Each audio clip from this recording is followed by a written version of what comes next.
Bueno, muy buenos días.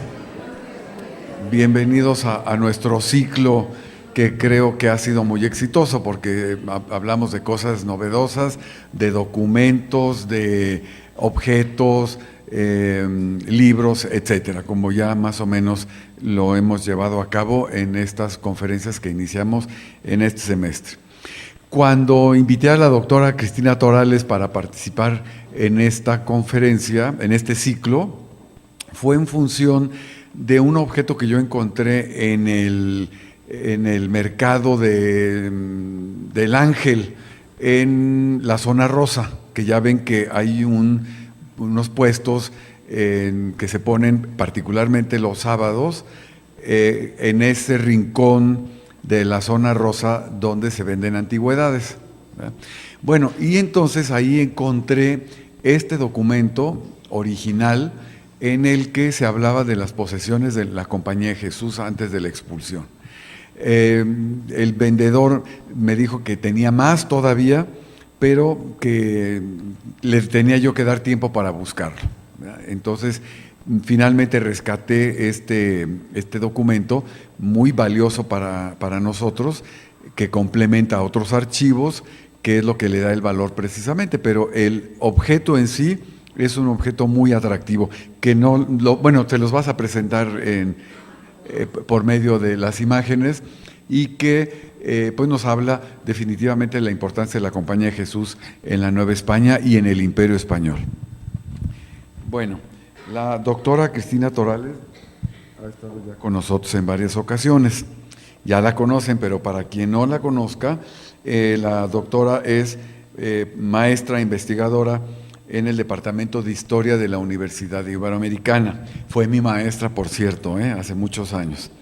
Es miembro de número de la Real Sociedad Vascongada de los Amigos del País, miembro del Sistema Nacional de Investigación Nivel 2, colaboró con el doctor O'Gorman en las ediciones críticas de las obras históricas de Motolinía y de Alba Iztlizochtli. Bueno, en fin, es muy amplio su currículum, no lo voy a leer, simplemente voy a decir que se ha dedicado en gran parte al estudio de la Compañía de Jesús en la Nueva España y a su otro tema, que es los comerciantes en la Nueva España, que son, dijéramos, los dos temas más que ha acudido más con una gran producción bibliográfica sobre los temas. Además de ser maestra de la misma universidad y además es mi vecina en la Casa del Pueblo. Así que pues la recibimos con mucho gusto. Cristi, muchas gracias por estar con nosotros.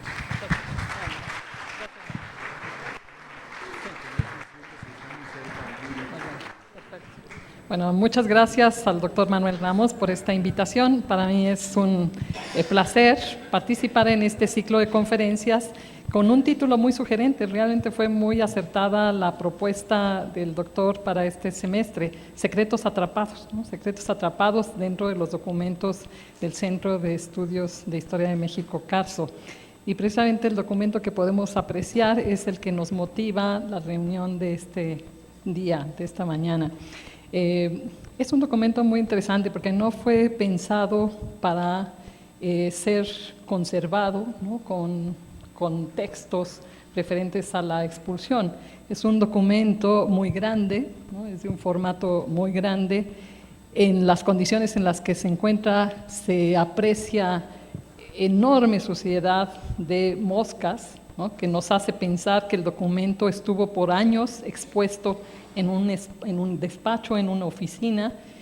Leyendo el texto hay referencia de hacemos esto, que es una síntesis de un suceso que impactó a México. Se ve que está escrito para la Nueva España, pero es un suceso que impactó al territorio novohispano, y hacemos este escrito para que la gente no esté revisando papeles para entender ese proceso.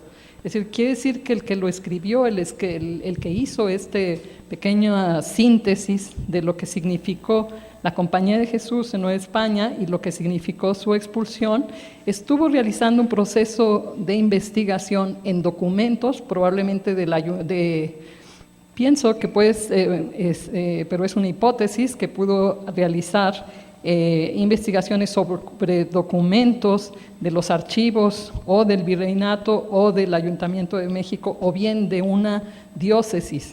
Y él, revisando estos materiales, dijo, bueno, ya entendí el proceso, quiénes participaron, cómo se dio, cuáles son los documentos principales, etc.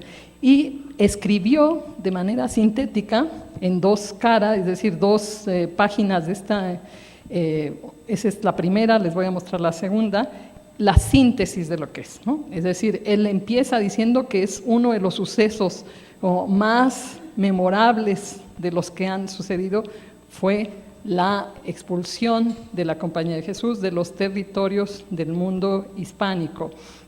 Y también menciona, hace una referencia al fundador de la Compañía de Jesús. Se ve que el que escribe es una persona ajena a la Compañía de Jesús, ¿no? Que estudió la historia de San Ignacio, la consideró importante para explicar la presencia de la compañía y la fuerza de la compañía en la Nueva España, y entonces en la parte del medio del texto, ¿no? Está dividido en 3 partes, la parte del medio la dedica a hacer una breve biografía de Ignacio de Loyola, ¿no? Desde su nacimiento hasta su muerte, y plantearlo como el fundador de esta gran organización, ¿no? Que impactó los territorios de la Nueva España.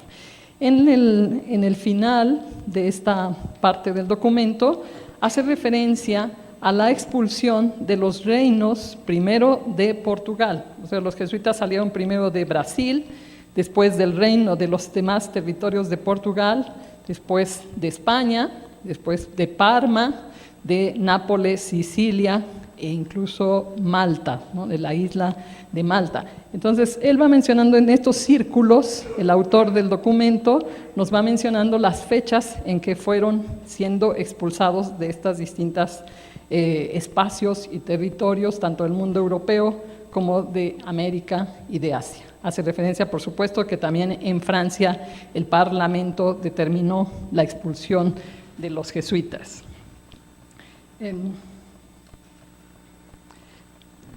Aquí vuelvo a insistir, ustedes pueden apreciar las fechas, es decir, es la segunda mitad del siglo XVIII, y es muy claro que la iniciativa fue de la monarquía lusitana, es decir, es Brasil, es Portugal, después los reinos de Francia, el mundo hispánico, que incluiría los reinos de la corona castellana en la península ibérica, y por supuesto los territorios de América e incluso ya en Asia, de Filipinas.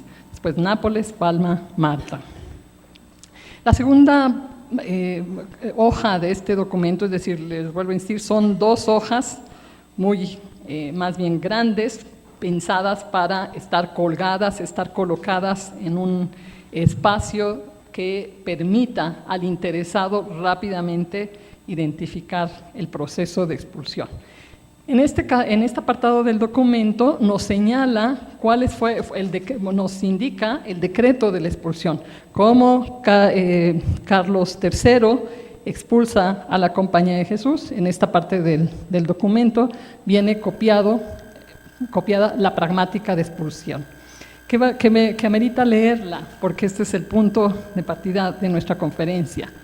El rey dice: habiéndome conformado con el parecer de los de mi consejo en consulta de 29 de enero próximo y de lo expuesto por personas del más elevado carácter, estimulado de gravísimas causas relativas a la obligación de mantener en subordinación, tranquilidad y justicia a mis pueblos y otras gravísimas, urgentes, justas y necesarias, que reservo en mi real ánimo, usado de la suprema autoridad y economía que el Todopoderoso ha depositado en mí para la protección de mis vasallos y respecto de mi corona, he venido en mandar se extrañen de mis dominios a los religiosos de la compañía y que se ocupen todas sus temporalidades, y para su ejecución os doy plena y privada autoridad.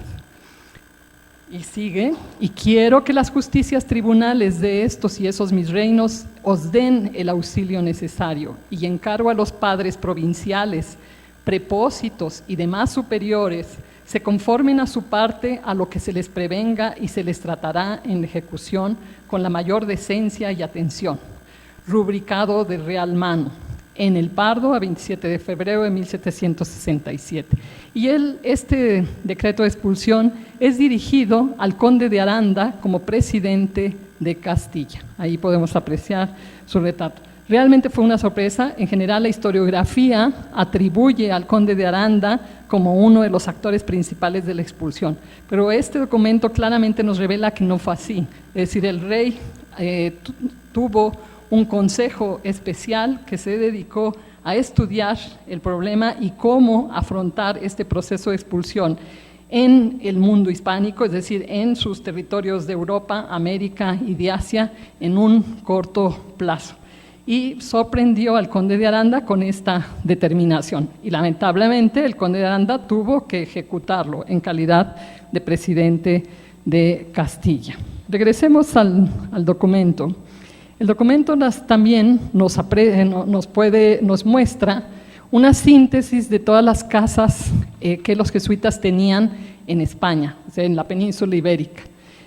Luego añade el decreto de extinción, es decir, los monarcas europeos que expulsaron a los jesuitas no se conformaron con expulsarlos de sus territorios, sino se empeñaron a través de gestiones diplomáticas de lograr en el papado, o sea, convencer al papado para la extinción de la Compañía de Jesús. Y en 1773, es decir, entre 67 que se dio la expulsión en el mundo hispánico y el momento de extinción, que fue en 1773, hay una cantidad de documentos y de testimonios de todo el esfuerzo que hacen estos monarcas absolutos europeos ante la Santa Sede para presionar al Papa y lograr el proceso de extinción de la corporación jesuita. Entonces, el autor del documento aquí nos escribe todo la bula que el Papa Clemente XIV Clemente XIV en 1773 firmó y obligó a los jesuitas a su extinción. Sigue el documento una síntesis de todas las casas que los jesuitas tenían en América, tanto en la Nueva España como en el Perú, como en Quito, como en Chile. Entonces, estas columnas, que el documento es muy borroso y la copia no nos puede permitir leer con detalle cada una de las casas, pero aquí vienen anotadas las principales casas de la Compañía de Jesús en el Reino Americano. Y finalmente, en este último apartado, el autor nos da los nombres de quienes sí participaron con el monarca en la decisión, es decir, quienes orientaron a Carlos III para realizar esta ejecución.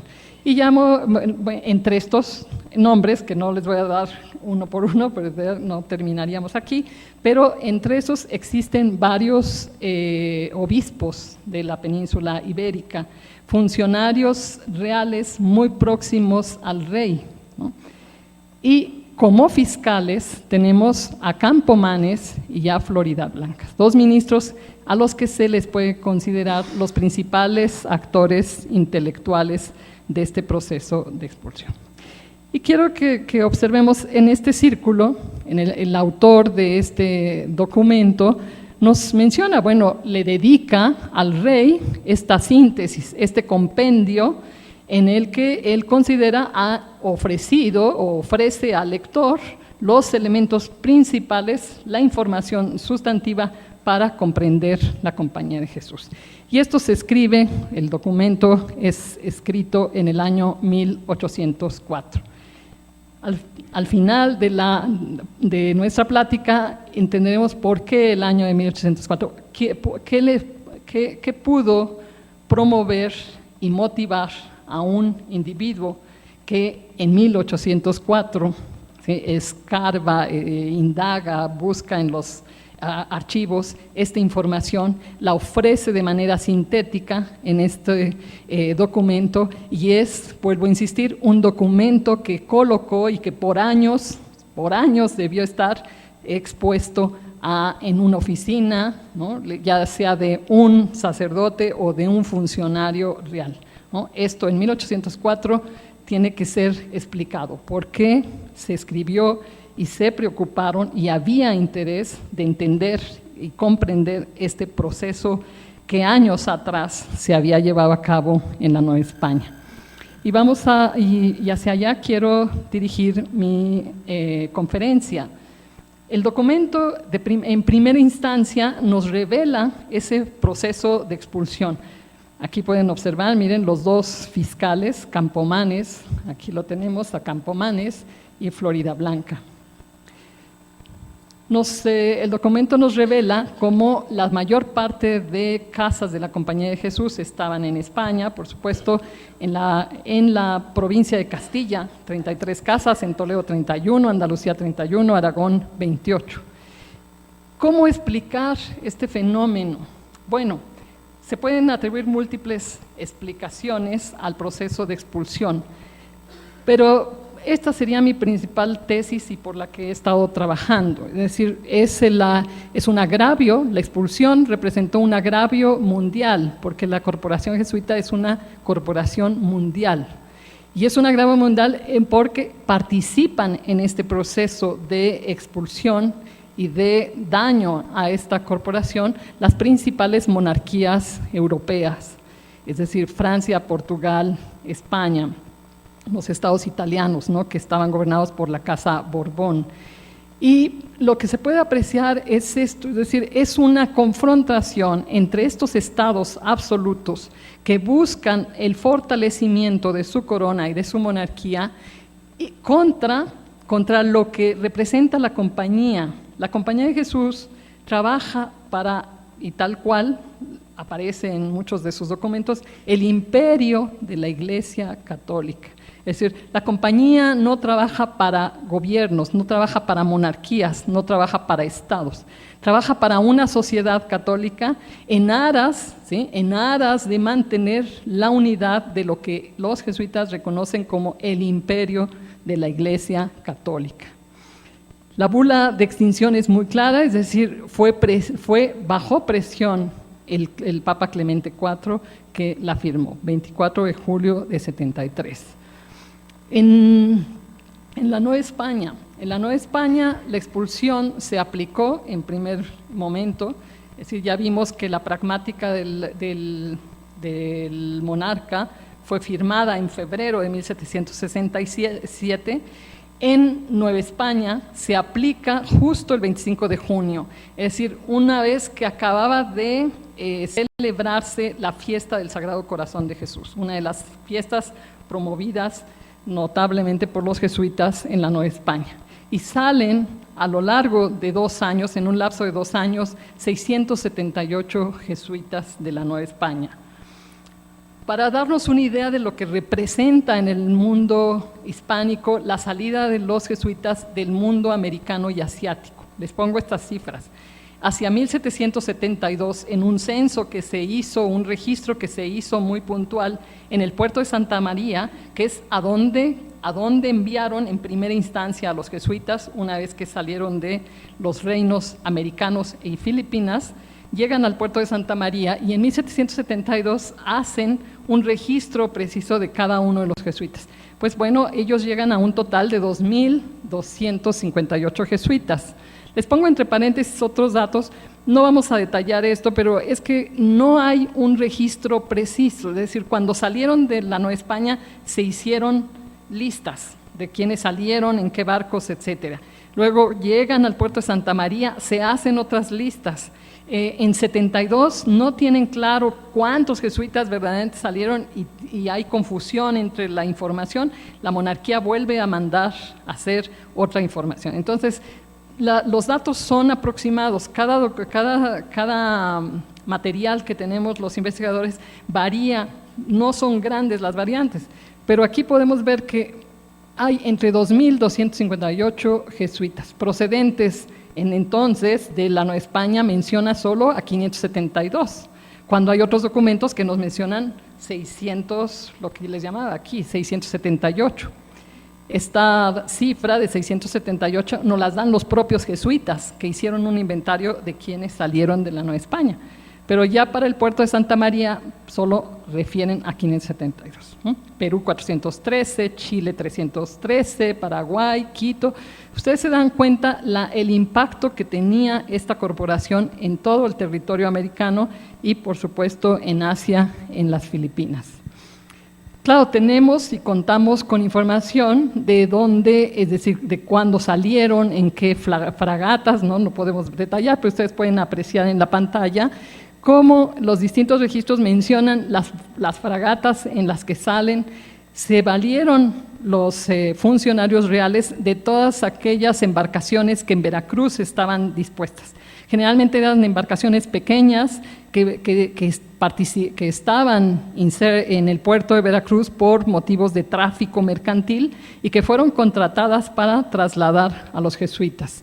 Entonces podemos ver en Veracruz murieron 35, ¿no? Es decir, claro, hay veces que se exagera al mencionar, bueno, murieron por el maltrato. No necesariamente. En general, la pragmática sí insistió que se hiciera con excesivo cuidado, que se les tratara bien, que se les entregaran los elementos más suficientes para que con dignidad realizaran el tránsito. Sin embargo, la historiografía tiende a acentuar el proceso de expulsión como si fuese habido maltrato y que por eso hayan muerto estas personas. No, el puerto de Veracruz era un puerto muy inhóspito, ¿no? Muy inhóspito, y el proceso de salida de todos estos jesuitas de sus territorios también los llevó a personas mayores, ya ancianas, enfermas, etcétera, a tener condiciones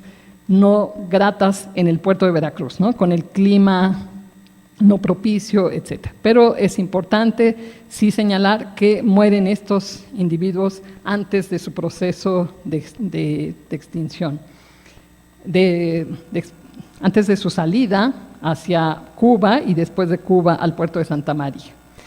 ¿Qué quisiera insistir aquí? La historiografía mexicana. Nosotros, en general, para estudiar y comprender a los jesuitas en su proceso de expulsión, somos afortunados en relación a otros lugares, porque nosotros tenemos testimonios de los propios jesuitas, del padre Alegre, Clavijero, del padre Pliego, de Sterkianowski, del padre Celis, jesuitas que nos dejaron narraciones de sus procesos de expulsión.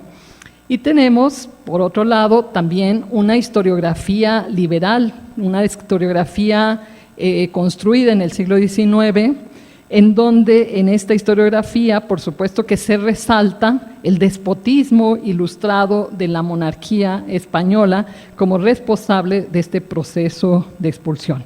Y para nuestra historia oficial del siglo XX, postrevolucionaria, pues le viene muy bien resaltar en esa historia oficial la expulsión de los jesuitas como un factor determinante para comprender los procesos de independencia, ¿no? Entonces, ojo, tenemos estas construcciones historiográficas que tenemos que repensar y cuestionar algunas de ellas a la luz de nuevas investigaciones y a la luz de nuestras preocupaciones en el siglo XXI. ¿Qué quisiera también reafirmar? Se ha exaltado sobre todo que hubo levantamientos contra el proceso de expulsión. Yo les diría que en efecto sí hubo levantamientos en la zona del Bajío, en San Luis de la Paz, en San Luis Potosí, es decir, en el centro de México hubo algunos levantamientos donde la población trató de evitar el proceso de la aplicación de la pragmática. Pero esto no fue generalizado, ¿no? Los jesuitas acataron la disposición, los propios jesuitas insistieron en la población que pretendió defenderlos que era importante cumplir la decisión de su rey, ¿no? Eso es muy importante considerarlo en una nueva reinterpretación de la expulsión. La compañía no se opuso, la compañía aceptó, acató la decisión y colaboró con los funcionarios reales en su proceso de expulsión. ¿Qué es dónde podríamos nosotros identificar resistencias que no se dieron con violencia, pero que sí manifestó la sociedad novohispana su malestar por esta afrenta a la corporación jesuita? Yo les quiero poner aquí un ejemplo que en varias conferencias lo he mostrado y no sé si aquí ya lo hemos visto, pero sí quisiera ponerles este ejemplo, esta imagen que ustedes pueden apreciar como un ejemplo de resistencia pasiva, de una resistencia que no es con las armas, pero que sí es con la imagen. Esta es la imagen, una estampa de San Josafat. San Josafat se le reconocía, bueno, aquí dice arzobispo de Polosia, mártir de la obediencia al Papa, y decía que lo eran suyos los enemigos de la Compañía de Jesús. Los tenía por sospechosos en el catolicismo y los miraba como réprobos, o sea, a los enemigos de la Compañía de Jesús. Bueno, una señora dentro de la élite novohispana que perdía a su hijo en esta expulsión, su hijo era jesuita, esta mujer decide, una vez que se aplica el proceso de expulsión, mandar reproducir esta imagen y repartirla, ¿no? La reparte como una estampa de San Josafat.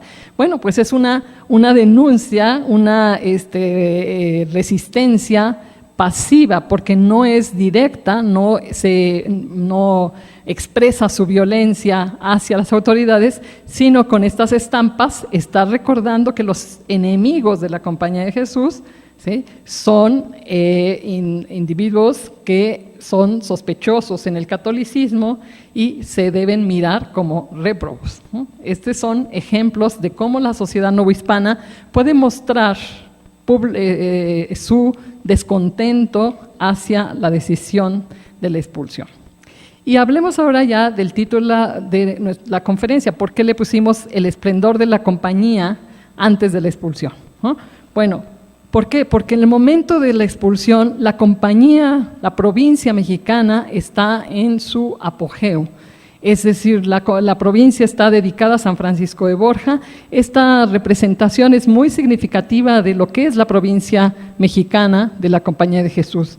Al centro está Ignacio de Loyola, a un lado está Francisco de Javier y al otro Francisco de Borja. Y es a Francisco de Borja al que está dedicada la provincia mexicana. Es una provincia que ha logrado tener colegios en los principales centros urbanos de la Nueva España y ha logrado un proceso de expansión de la fe a través de sus misiones en todo el noroeste mexicano. Para el momento de la expulsión había numerosas cientos de misiones en lo que hoy es el estado de Durango, Chihuahua, Sonora, Sinaloa, Baja California, Nayarit. ¿Cómo poder explicar en también esta grandeza, este apogeo de la Compañía de Jesús a mediados del siglo XVIII? ¿No? A mediados del siglo XVIII, la corporación jesuita tenía el dominio del espacio y la naturaleza americanos y asiáticos.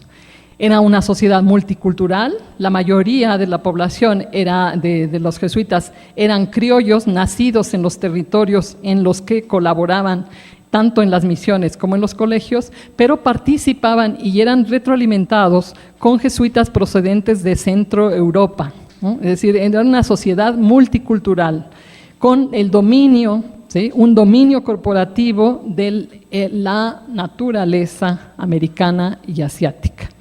Y por otro lado, la Compañía de Jesús era una corporación mundial que lograba tener vínculos transoceánicos, es decir, los vínculos, la compañía es quizá pensemos que en la época virreinal, la época moderna, en la primera gran globalización, ¿no? Ahora hablamos como la globalización como algo novedoso, ¿no? La primera gran globalización se desarrolló entre el siglo XVII y XVIII, su apogeo. Y en esa gran globalización, la compañía es quizá la red más poderosa, ¿no? Es decir, rebasa gobiernos, rebasa territorios políticos, rebasa fronteras, rebasa océanos, ¿no? Por eso yo le llamo, tiene una corporación con vínculos muy fuertes transoceánicos, ¿no? Y, por supuesto, los jesuitas, naturalmente, de alguna manera, para su incorporación se les exige limpieza de sangre,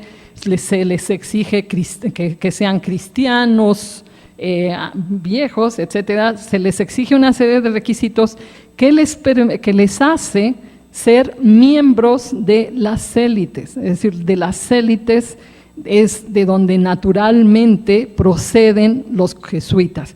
Y no llamo élites solo a aquellas familias poderosas económicamente, llamo élites a aquellas familias que tienen un conocimiento, una formación, una educación y que son reconocidos como personas de limpieza de sangre, católicos, sólidos, etc.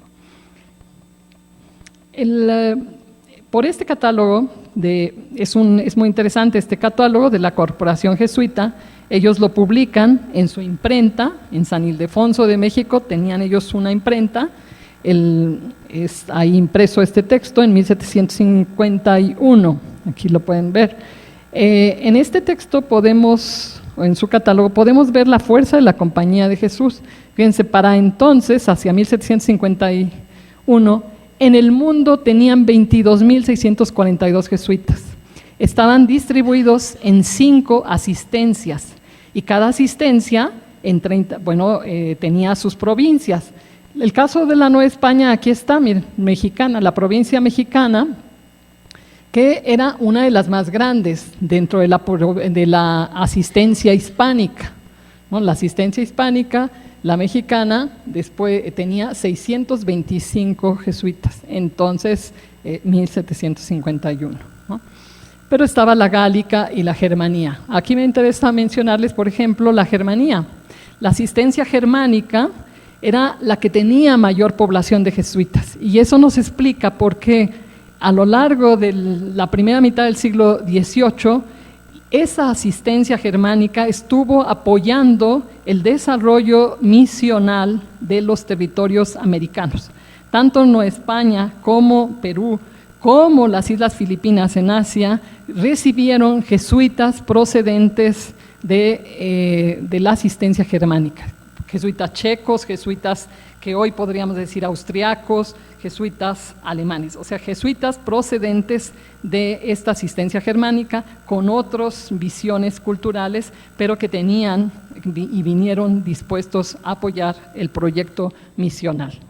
Esta imagen, este mapa, les puede dar una idea de la fuerza de la Compañía de Jesús, de este esplendor, simplemente en la representación gráfica. Ustedes pueden ver en los centros urbanos los colegios, ¿no? La mayor parte, había colegios en Campeche, en Yucatán, por supuesto en Mérida, el Colegio de Mérida, que también tenía podía expedir grados de universidad, tenía colegios en Chiapas, por supuesto en Oaxaca, en Valladolid, en la Ciudad de México, varios, por supuesto, en Puebla, en Guadalajara, en San Luis Potosí, en fin. Es decir, toda esta parte del centro de la Nueva España estaba atendida a través de los colegios.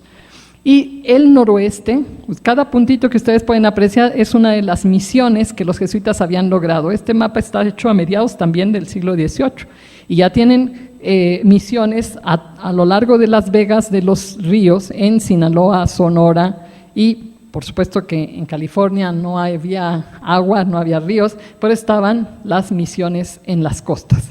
Entonces, esta es la representación más puntual de ese esplendor de la compañía a través de colegios y misiones. Y nos revelan estos mapas hechos por ellos, este dominio que la compañía tiene de la naturaleza. Miren, esta es una representación que ellos mandan publicar en Madrid, ¿no?, de la península de las Californias, y resaltan en ella pues los animales que hay, la población que todavía se resiste a la evangelización, que por aquí están, y los indígenas ya evangelizados. Es decir, es el dominio, este mapa es sugerente de este dominio que hay de la naturaleza americana. Este otro mapa que también publicaron los jesuitas de la provincia mexicana de la Compañía de Jesús a mediados del siglo XVIII en una imprenta española, nos revela uno de los grandes aciertos de la compañía y aportaciones a la cultura occidental. Los jesuitas se empeñan y muestran, se lo dedican al rey, por supuesto, a Fernando VI, le muestran al monarca en este mapa la labor que los jesuitas han hecho en América y Asia. Han logrado el dominio del territorio, todos los litorales del Pacífico, tanto americano como asiático, están vinculados a los proyectos de expansión misional de la Compañía de Jesús. Y este mapa parece mostrarle al rey eso, es decir, esto hemos hecho en beneficio de la fe, de ese imperio de la Iglesia, y te lo dedicamos a ti, al rey don Fernando VI. Vamos a pasar rápidamente, quiero mostrarles los jesuitas que estaban en cada una de las casas, y también les he puesto estas imágenes porque las construcciones que nos legaron son también signos, ¿no? Son muestras, son testimonios de esa grandeza. Al momento de la expulsión, los jesuitas tenían prácticamente reconstruidas, reedificadas sus iglesias, sus colegios, ¿no? Y ustedes todavía pueden apreciar muchos de ellos porque en el momento de expulsión, estos colegios y estas iglesias pues fueron cedidos a otras corporaciones religiosas o los tomó la corona para continuar o proyectos educativos o proyectos culturales, y eso permitió que sobrevivieran sus edificaciones, que son un testimonio más de su esplendor. Aquí está la casa profesa, los números que ustedes vean ahí eran los jesuitas al momento de la expulsión, ¿cuántos había en estas instituciones? Aquí tenemos la casa profesa con 22 sacerdotes, 12 coadjutores temporales. Habían en los colegios de la Ciudad de México, el máximo de San Pedro y San Pablo, es el que tiene mayor número. ¿Por qué? Porque ahí estaban los que estaban formando. Era el colegio máximo de San Pedro y San Pablo, donde están los jesuitas en formación, y eso nos explica el número de miembros. El colegio de San Andrés, el colegio de San Gregorio, luego en Puebla, el Espíritu Santo, San Ildefonso de Puebla, San Javier, Guadalajara, Valladolid, Querétaro, Zacatecas. Para el colegio de San Pedro y San Pablo, de esos 90, 31 eran sacerdotes, 43 escolares y 12 coadjutores temporales. Valladolid, Michoacán, ustedes si han ido a la ciudad de Morelia podrán apreciar este magnífico edificio, el claustro amplio, muy grande, propio de la arquitectura jesuítica. El Colegio del Espíritu Santo, el de Querétaro, el Colegio de Zacatecas, el San Ildefonso de México, ya como seminario. Del Colegio de San Luis Potosí ya no nos queda el claustro, solo nos queda esta pequeña capilla, iglesita que está dedicada a la Virgen de Loreto, pero vean la calidad de su factura, nos refleja la grandeza del colegio. El de Mérida, miren qué belleza, que actualmente lo ocupa la Universidad del Estado. El Colegio de Pátzcuaro, y había en todos estos lugares, ¿no? Oaxaca, León, Durango, Guanajuato, San Luis Potosí, Veracruz, Celaya, Pátzcuaro, Mérida, San Luis de la Paz, Sinaloa, ¿no? Tepozotlán, que todos seguramente hemos ido a Tepozotlán, magnífico. En el colegio de Tepozotlán tenía una función, era el noviciado, ¿no? Los 2 primeros años, al ingresar a la compañía, los jóvenes estaban ahí, pero también Tepozotlán tenía una sección para formación de padres lenguas. Los jesuitas destinados a la misión en zonas no cristianizadas, pues primero participaban en Tepozotlán para ir introduciéndose a las lenguas, ¿no? Y había, por supuesto, un seminario para naturales, para indios, que colaboraron con ellos en los procesos misionales. Residencias en Puerto Príncipe, en Parras, en Chihuahua, Parral, Campeche. Algunos de estos, como el caso de Campeche, estaban a punto ya de pasar a ser colegios. Es decir, lo que hacían los jesuitas, primero establecían una residencia, una vez que tenían la capacidad y de autosustentar el colegio, pasaban al colegio. Y para tener colegio tenían que garantizar que hubiese jesuitas maestros para iniciar los procesos educativos. Entonces Campeche acaban de construir ya el colegio, pero todavía estaba en calidad de residencia. Solo tenía 2 sacerdotes y estaban en vías de enviar jesuitas preparados para los procesos educativos. Así es que la residencia de Campeche es un edificio modesto. Seminarios convictorios, miren toda la cantidad de seminarios. Al lado o próximo a los colegios había estos seminarios convictorios, donde los niños, desde que amanece hasta que anochece, están orientados en su proceso educativo para formar de ellos buenos cristianos. Las provincias de misiones, había provincias en Sinaloa, California, Chiapas, Nayarit, Sonora, Tarahumara.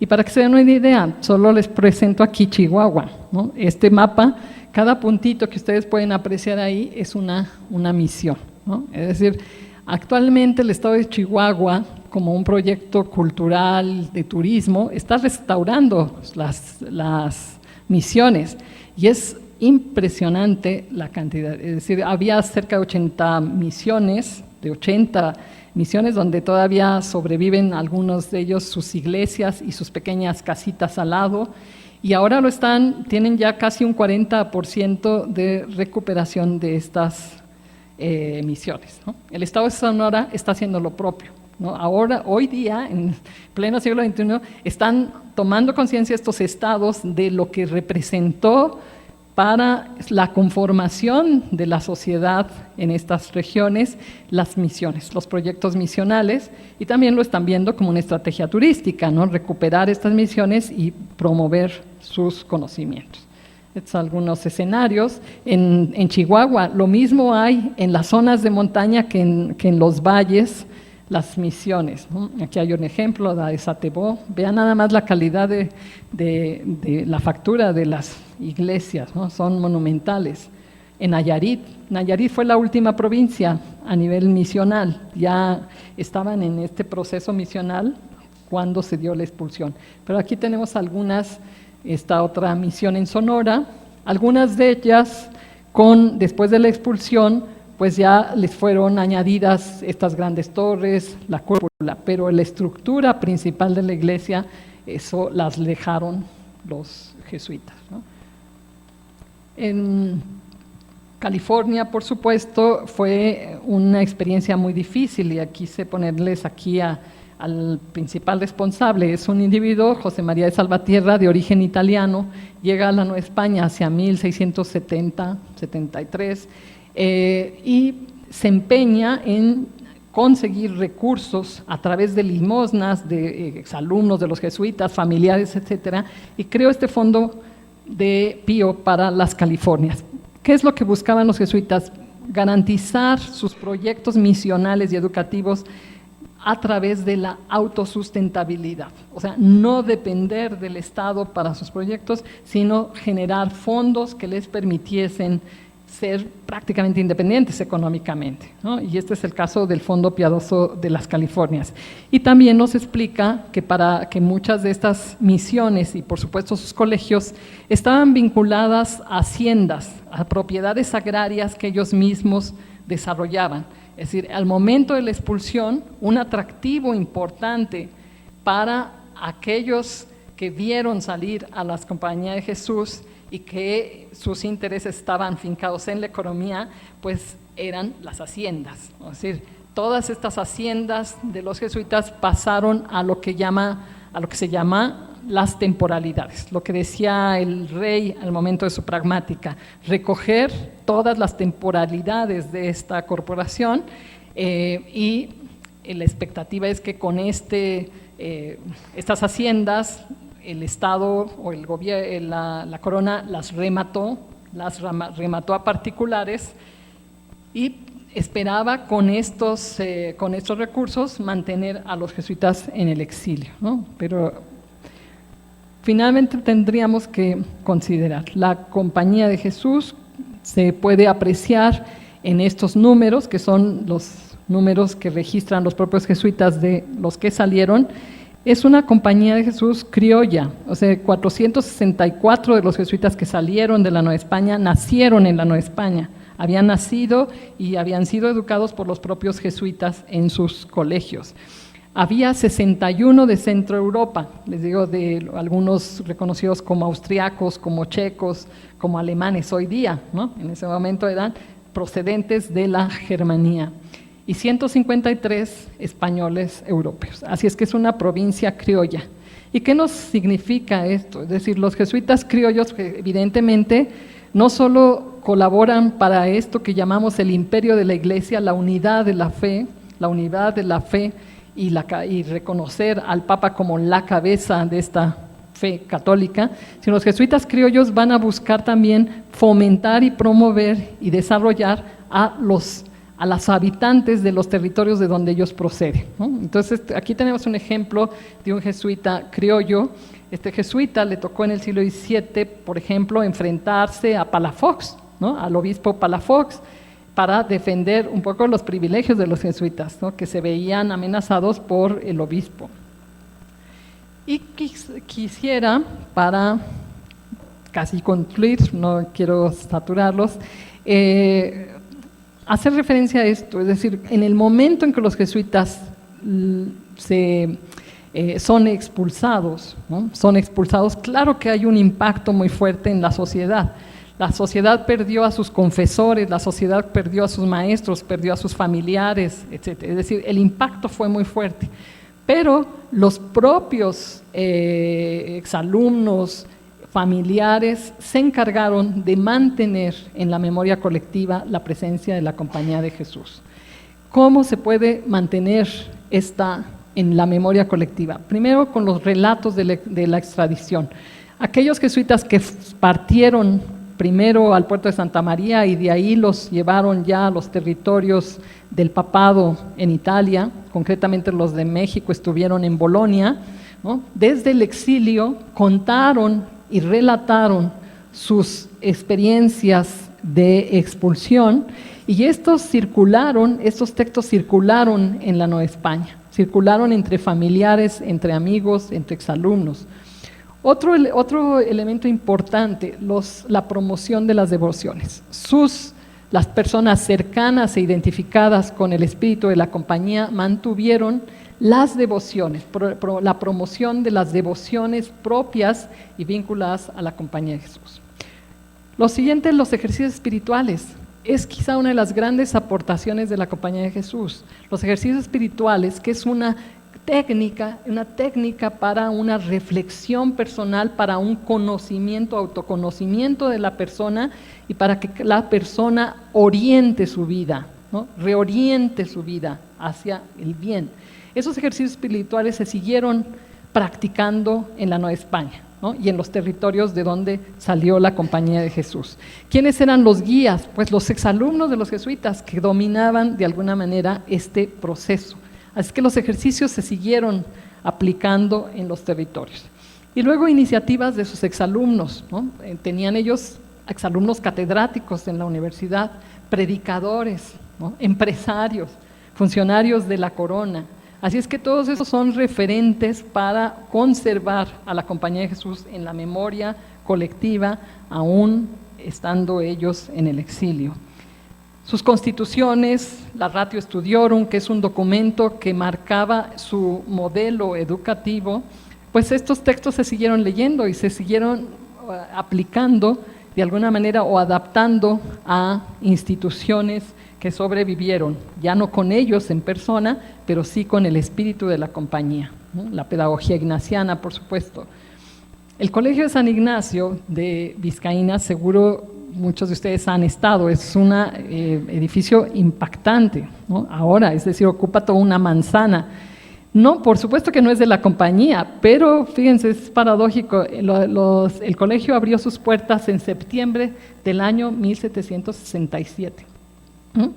Y es sorprendente cómo se abre el colegio, sus puertas, con el nombre de San Ignacio. Es el Colegio de San Ignacio. Y en las portadas principales está el santo ignaciano, fundador de la Compañía de Jesús.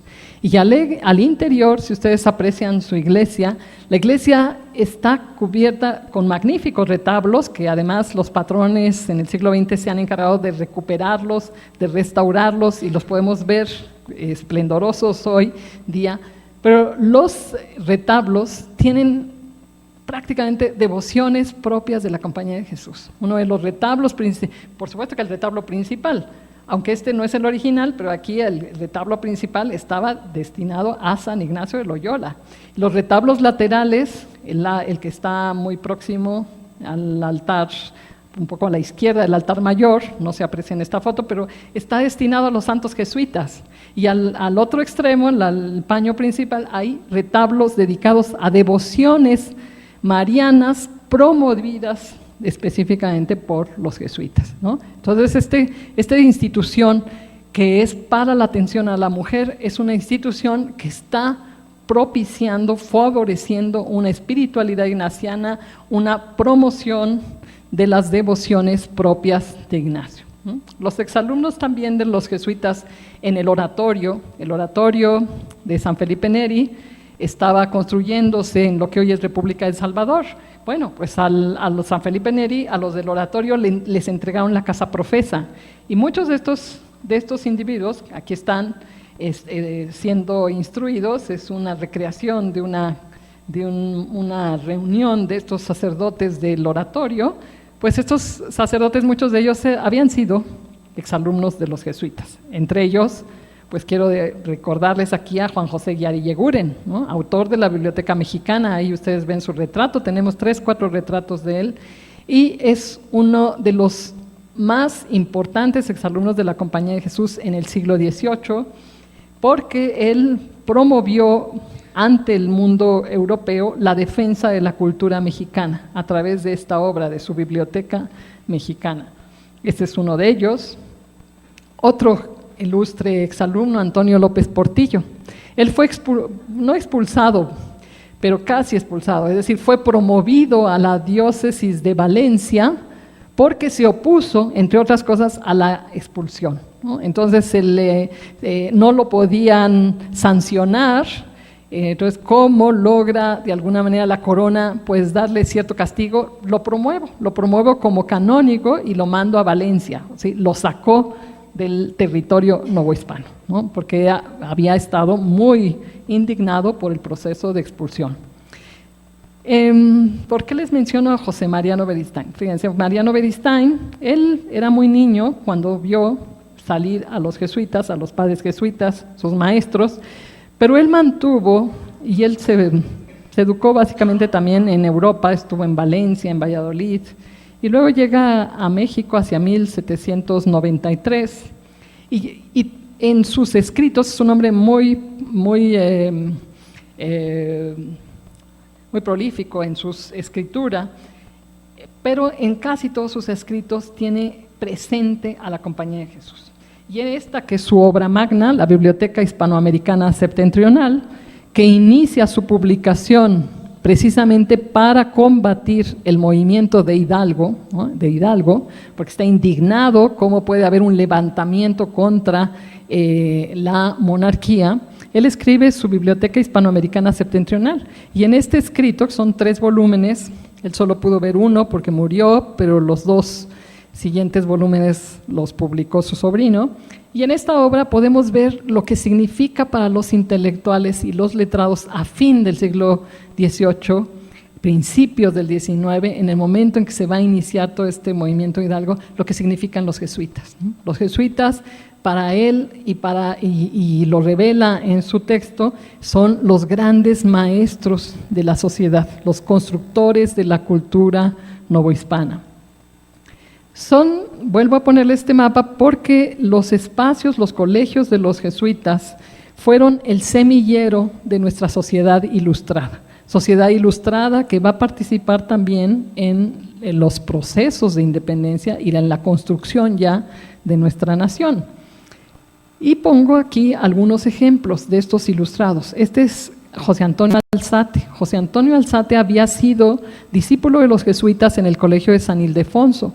Con los jesuitas aprendió el trabajo de la imprenta, ¿no? Y después de que se fue expulsado los jesuitas, este individuo se distingue sobre todo por ser un individuo interesado por las letras, por la ciencia y por la difusión de la cultura ilustrada. Y él siempre reconoció esto, es decir, aprendió y adquirió este saber científico de la mano de la corporación jesuita. Otro ejemplo de editor muy reconocido para la Nueva España es decir, Manuel Antonio Valdés. Él fue el editor de la Gaceta de México y él también reconoció haberse introducido en la labor editorial en la imprenta de San Ildefonso de la Compañía. Y devociones.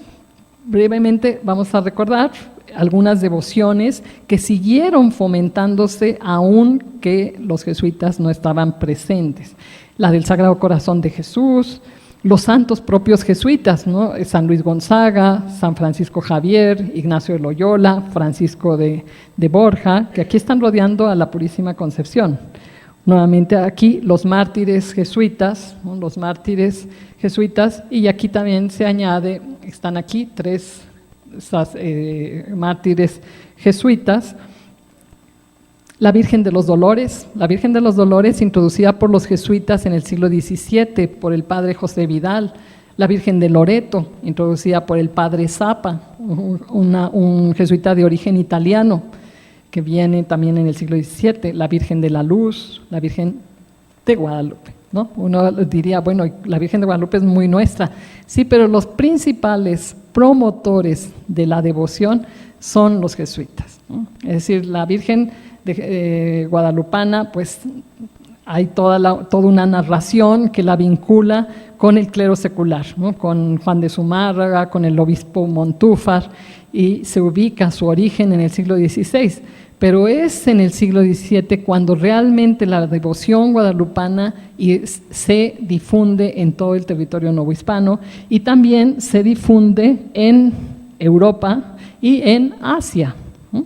Y los principales difusores de esa devoción serán los jesuitas criollos, que dirán, bueno, muy bienvenidas todas estas advocaciones europeas, pero nosotros tenemos lo propio. Y luego los predicadores. Fíjense que aunque los jesuitas están en Europa, en el exilio, aquí se siguen publicando obras escritas por ellos. Y este es un caso, miren, el padre Martínez de la Parra escribió en el siglo XVII su libro Luz de Verdades Católicas. Pues para el siglo XX, la primera mitad del siglo XX, muchas familias en México tenían como lectura de cabecera Luz de Verdades Católicas. La vigencia de un texto que desde el siglo XVII hasta el siglo XX se seguía leyendo. Él había escrito su texto a finales del siglo XVII, sus sermones o su primera impresión se hizo en la Casa Profesa, se envía a Europa, en Europa se siguió imprimiendo. A mediados del siglo XVIII tenía ya más de 45 ediciones, ¿no? Se seguían leyendo e imprimiendo los textos. Otros oradores sacros que fueron muy reconocidos después de la expulsión, se seguían publicando sus obras, pues aquí los tenemos, ¿no? Individuos que incluso murieron antes de la expulsión. Las obras seguían reeditándose, tanto las del padre Oviedo como el padre Lascano. Y luego, pues quisiera con este manuscrito insistir en la supervivencia de los conocimientos de la naturaleza americana que ellos adquirieron. Se los quiero ejemplificar con el padre Agustín Pablo Castro. Él estuvo poco antes de la expulsión, había estado en Mérida, Yucatán. Bueno, en Mérida uno de los funcionarios reales le pidió que escribiera un texto de todos los productos de la naturaleza que podrían ser útiles para impulsar el libre comercio. Y él muy amable, pues le escribe este texto al funcionario real, el funcionario real lo toma, se lo presenta a la monarquía, y ese texto, que es el primer tratado sobre el Enequén, ¿no? Lo escribe un padre jesuita antes de su expulsión. Ya avanzada, después de la expulsión, uno de los hijos de ese funcionario real lo da a conocer al ministro de Marina, y en Europa este jovencito pues es reconocido como el impulsor del Enequén, sin saber que el que escribió ese texto fue un jesuita antes de su expulsión. Y ya nos acercamos a explicar por qué en el año 4 se hizo el documento con el que iniciamos la plática. Hacia 1700, este cuadro sinóptico no lo vamos a leer con clave, pero nos puede dar la clave para entender por qué en 1804 hay esa preocupación de entender el fenómeno de la compañía. ¿Qué pasa en Europa? Hay una invasión napoleónica a Italia.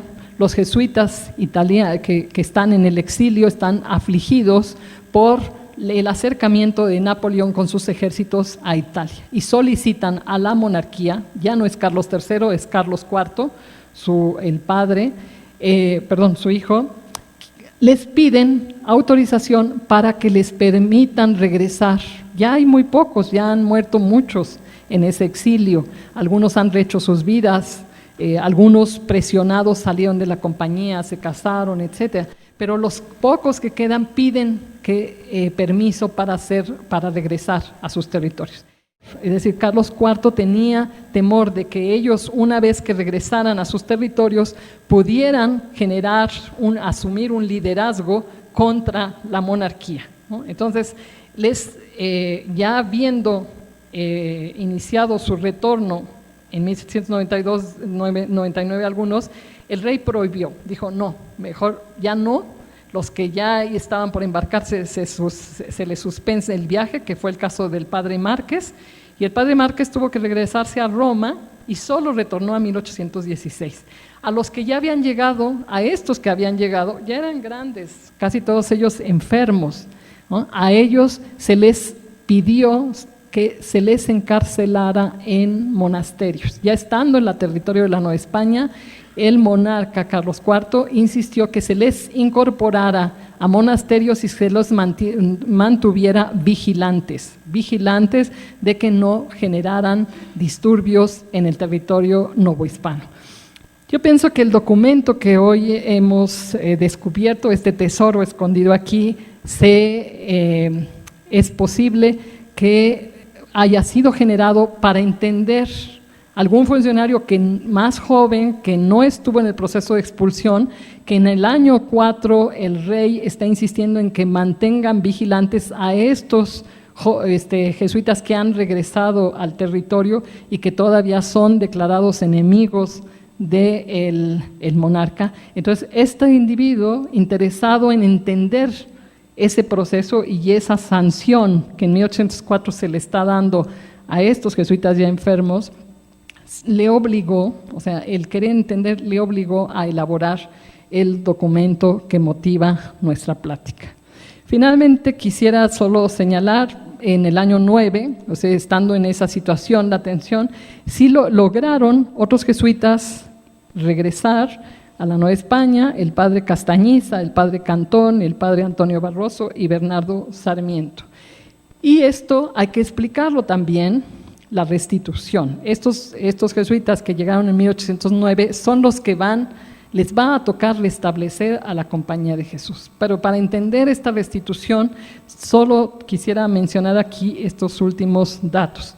Es la congregación de San Ignacio, es decir, la Compañía de Jesús no desapareció en Rusia. En Rusia, primero Catalina II y después su hijo mantuvieron a los jesuitas en Rusia y se valieron de ellos para el proceso educativo de sus vasallos. Pero en 1801 Rusia les aprobó una congregación de San Ignacio. En 1804 Nápoles y Sicilia buscan la recuperación de los jesuitas, pidiendo jesuitas de Rusia de esta congregación de San Ignacio. Y finalmente es hasta 1814 que el Papa permite la restitución, el restablecimiento de la Compañía de Jesús en Roma, y a raíz de esta decisión, España aprueba la restitución en el año 15 y en la Nueva España llegan de retorno en 1816 los jesuitas. Triste porque llegan en 16, empiezan a reorganizarse y luego en 1820 la Constitución de Cádiz vuelve a expulsarlos, o sea, vuelve a suprimirlos.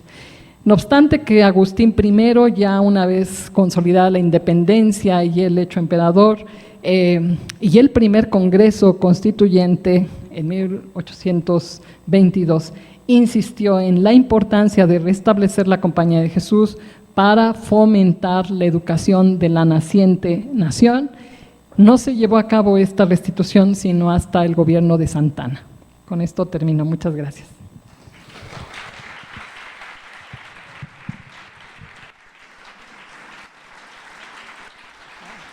Gracias.